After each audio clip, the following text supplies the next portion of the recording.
भले ही दुर्गा पूजा हर्षोल्लास के साथ संपन्न हो गई, पूजा आयोजकों ने मंडप को आकर्षण बनाने की व्यवस्था करने के लिए कई महीनों तक कड़ी मेहनत की। सुंदर पूजा मंडप का निर्माण किया गया। पूजा के बाद मंडप का ढांचा हटा दिया गया, लेकिन अभी भी जगह जगह पंडालों के वांस पड़े हुए हैं, जिससे क्षेत्र के निवासियों को परेशानी हो रही है। रानीगंज शहर में भी अन्य हिस्सों की तरह मैदान और सड़क के विभिन्न स्थानों में पूजा आयोजित की जाती है। पूजा मंडपों को अलग अलग सामग्रियों से सजाया जाता है, लेकिन दुर्भाग्यपूर्ण बात यह है कि विसर्जन के दौर समाप्त होने के बाद डेकोरेटर पंडाल को हटा तो देते हैं, लेकिन संचार न खोलने के बाद लोहे की कीलें वही की वही रह जाती है।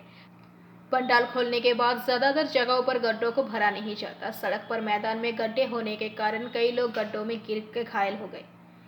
स्कूली छात्रों से लेकर राहगीरों तक के साथ कई बार दुर्घटनाएं हो रही है, और इन सब के साथ ही सड़कों पर बने गड्ढे बाद में बारिश के पानी के कारण बड़े हो जाते हैं, जिससे सड़कों की हालत अधिक खराब हो जाती है।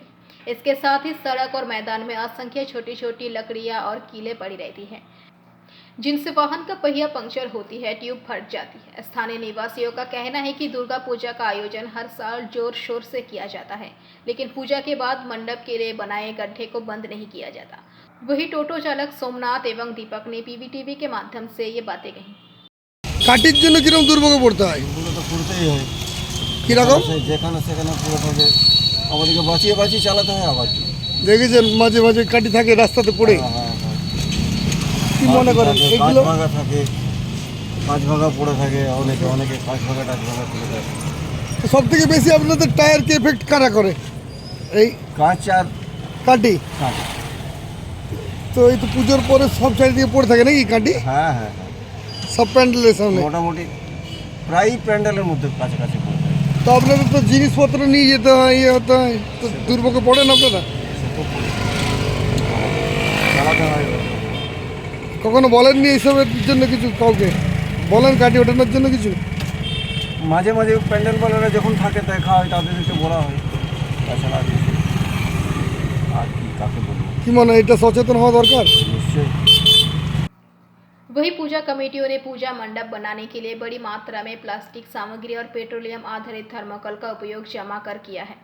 इन सब के प्रयोग से मंडप तो सुंदर हो गया है, परंतु स्पष्ट है कि पर्यावरण प्रदूषण बढ़ गया है। ये ध्यान दिया जाना चाहिए कि कोयलांचल के विभिन्न हिस्सों, औद्योगिक क्षेत्र, नालों और यहाँ तक कि जलाशयों में इन थर्मोकोल के व्यापक उपयोग करने के कारण थर्मोकोल नदी की गतिशील को बदलकर पानी के प्रवाह को अवरुद्ध कर रहे हैं। दामोदर नदी भी थर्मोकोल से प्रदूषित हो रही है, जिससे पर्यावरणविदों को पर्यावरण पर काफी असर पड़ने की आशंका है। अब देखना यह है कि इन सभी मुद्दों को देखने के बाद भी क्या पूजा समितियां आम लोगों की इन समस्याओं से वाकिफ होकर इसका समाधान करती हैं। অসুবিধাগুলো হয় এখানে? অসুবিধাগুলো হয়, কাঁটিগুলো তোলা হয় না, গর্তগুলো বোঝানো হয় না, বাচ্চারা খেলে, অসুবিধা হয় একটু। তো আপনাদের তো এখানে স্কুল পরিসরেই তো দেখছি প্যান্ডেল করা আছে, এখানে স্কুলের মাঠ নাকি? স্কুলের মাঠ। তো প্রতি বছরই কি এরকম হয়? প্রত্যেক বছরে কিরকম ওদের কাটি টাটি ফেলে দিয়ে যায়? অর্ধেক কাটি রেখে ফেলে দেয়, গর্ত অনেক, কিছুটা মুজে কিছুটা না মুজে চলে যায়। মানে সব পুজো প্যান্ডেল এরকম হয়? সব পজিশনে গিয়েছে মানে এই রাস্তার ধারে পুজোগুলো যেটা আপনার আছে সব। কিরকম কি দেখেন?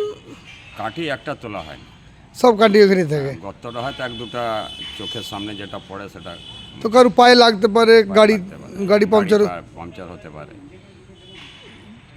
তো এগুলো কেউ বলে না এগুলোর জন্য? সবাই বলে, কিন্তু যারা দায়িত্ব আছে তাদের নেকলেস, তাদের তো একটা দায়িত্ব নিয়ে তো কাজ করা দরকার। কি নাম আপনার? শঙ্কর ভক্ত।